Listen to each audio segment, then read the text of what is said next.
I think it will be difficult for the European political community to make much progress on topics like Ukraine, the economy, and the energy crisis.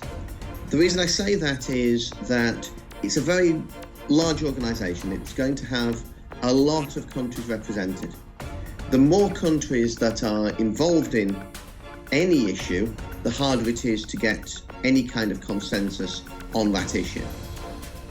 So I think it would be difficult to make progress on any issue, to get a tangible agreement on any issue.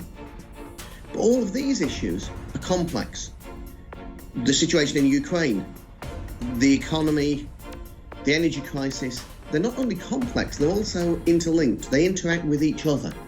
Each of these has a knock-on effect on the other two.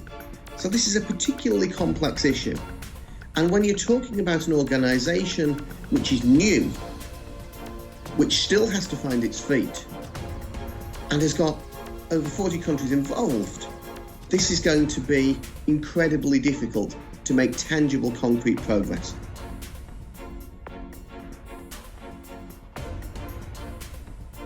I believe that it can certainly help to provide stability. It is important that countries have dialogue with each other. This is something that matters across the world. But what practical impact it can have, it can certainly have a small impact, but can it have a big impact? I think that remains to be seen.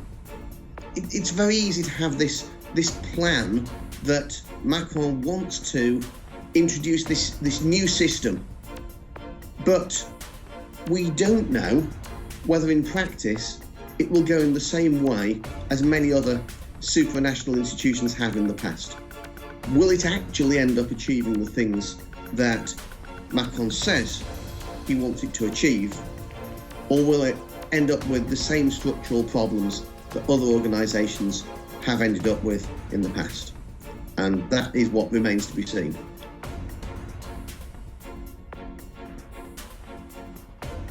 In theory, it should be positive. But in practice, we may see something very different. You're going to have to look at the European Union at the moment to see how there are structural differences on key issues within the European Union already. Countries have significantly different opinions on how they would tackle Ukraine, the economic crisis, the energy crisis, and also different European countries have different challenges, particularly when it comes to the flow of energy, because different countries have got their energy basket set up differently.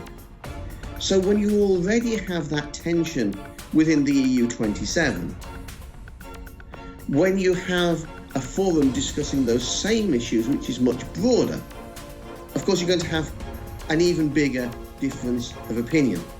So I think in theory it should be good for relations between European countries, but in practice I'm not so sure whether that will end up being the case or not, and doubtless time will tell.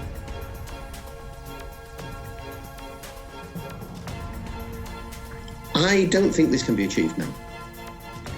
The reason I say that is that the idea that an organisation with as many different views as this one can somehow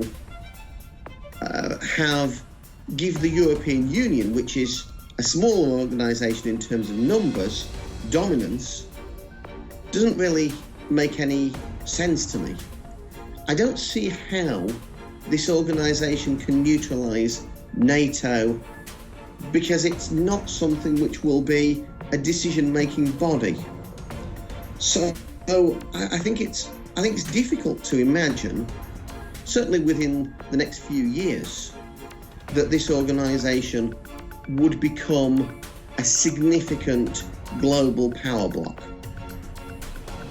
But what we see with a lot of institutions is they start off small and then they grow.